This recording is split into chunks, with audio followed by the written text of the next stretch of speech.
Bonjour, la télé-réalité, c'est de la merde. Voilà, merci, abonnez-vous. Putain, sérieusement, non mais ils sont où mes steaks? Non mais attends, ils ont pas tapé dans mes steaks quand même. Ils sont sérieux, je leur avais dit de pas y toucher. Ah, ça me vénère ça. Lorsque Christopher découvre que Rachel lui a mangé ses steaks, la pilule ne passe pas.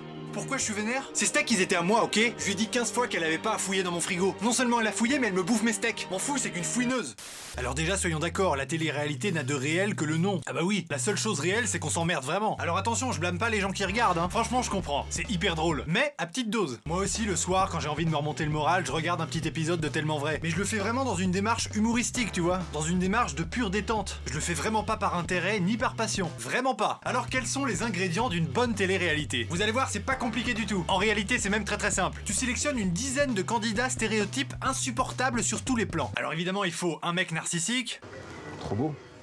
Trop beau, trop merveilleux. Une meuf jalouse. La meuf, elle arrive, elle lui pose la main sur le bras. Elle s'est pris pour qui? Je lui ai dit, je te jure, la tête de ma mère, si tu le touches encore, je t'explose la tête. Une meuf bonne, une femme qui a des charmants atouts. Un mec musclé. Bon, je suis pas musclé, du coup, j'ai pas pu vous l'imiter, voilà. Une meuf qui aime les ragots. Et là, elle me dit que c'était Laura qui avait tout balancé. Mais comme j'étais pas sûr, j'ai demandé à Bruno. Et c'est Bruno qui m'a dit qu'en fait, c'était Laura qui était une mytho depuis le début. Le sang de ses morts, je te jure, j'étais au bout de ma vie. Un mec qui parle beaucoup trop. Bah, c'est vrai que pour moi, l'émission, c'est une aventure qui compte énormément, parce que je suis quelqu'un qui a besoin de s'affirmer, je suis quelqu'un qui a besoin de dire qui il est, d'affirmer mes valeurs. Et quand je vois tous ces gens là qui traînent dans la maison et qui passent leur temps à s'engueuler, je me dis que c'est quand même con parce que c'est vrai que moi à la base j'étais venu pour une meuf qui dit jamais rien,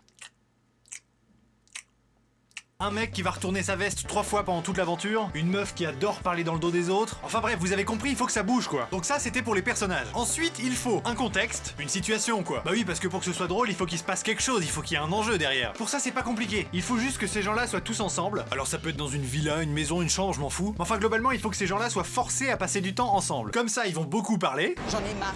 Moi, je peux pas me faire traiter comme ça. Tu crois que t'es une star, que tu peux traiter les gens, rabaisser tout le monde? Ils vont échanger ensemble de manière constructive. Toute la journée! Depuis ce matin, j'ai téléphoné, j'ai couru, je suis allé à droite, je suis allé à gauche, j'ai fait des embouteillages, tu me parles mal au téléphone. Et vous allez voir très vite que le principe de la télé-réalité, c'est... Non, je peux pas appeler ça la télé-réalité, c'est pas possible. Comment on peut faire? Appelons ça la télé-foutage de gueule. Donc le principe de la télé-foutage de gueule, c'est de mélanger tous les vices humains. À savoir, le mensonge, la jalousie, la trahison, le sexe. Ça te fait un beau cocktail de l'espace. D'ailleurs, le principe de la télé-réalité... de la télé-foutage de gueule, pardon, c'est que un candidat plus une candidate égale explosion. Alors par explosion, évidemment, j'entends jalousie, engueulade, règlement de compte, insulte, provocation, tout ça quoi. Tout ce qui tire le spectateur vers le haut en fait. Ah puis j'ai oublié un truc essentiel. Plus ça part en live, Tu me cries dessus, tu me rabaisses. Tu crois que tous les gens ils sont à ta botte comme ça? plus ça fait le buzz. Et donc, plus ça rapporte de fric, donc la télé-foutage de gueule sert à faire du fric. Merci, c'est tout pour moi.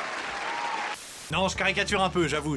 Non, en fait, pas du tout. Je crois que ce qui me fait le plus peine, c'est pas l'émission en soi, c'est le fait que les candidats aient vraiment l'air à fond dedans. Alors là, deux possibilités. Soit ce sont des comédiens de génie qui méritent tous un Oscar pour chaque épisode, soit ils sont vraiment comme ça. Et là, je sais pas, je sais pas quoi dire d'autre. Alors rassurez-vous, je vais quand même dire quelque chose de positif sur tout ça. Si, attendez. Ah si, il me semble que j'avais trouvé quelque chose. Ah bah non. Non, en fait, j'ai rien. Ah si. J'avais noté que c'est vraiment super drôle à regarder. Enfin, ça, je l'avais déjà dit au début. Non mais sérieusement, ce que je veux dire à travers tout ça, c'est que je trouve affligeant tout le bruit et l'intérêt que ces émissions là peuvent susciter. Je vous rappelle quand même que le Halo de Nabila, pour ceux qui ont suivi, c'est parti d'une histoire de shampoing. Une histoire de shampoing. C'est-à-dire que dans l'actualité, il y avait plein de choses sérieuses à dire et à raconter, et les médias ont parlé pendant 6 mois d'une meuf qui n'avait plus de shampoing. Moi à ce moment-là, j'ai eu envie de quitter la France, hein. Et j'ai pas peur de le dire. Non mais si, je suis désolé, quand les journaux construisent leur une avec une phrase prononcée par une meuf dont la pote n'avait plus de shampoing, c'est qu'on est descendu très bas. Très bas. Et en attendant, je vais laisser à Karim le mot de la fin. Wesh, donc si t'as aimé la vidéo autant que mon émission, hésite pas à laisser un pouce en l'air. Tu peux même venir t'abonner. C'est pas interdit, voire même c'est autorisé. Voire même c'est obligatoire. Allez,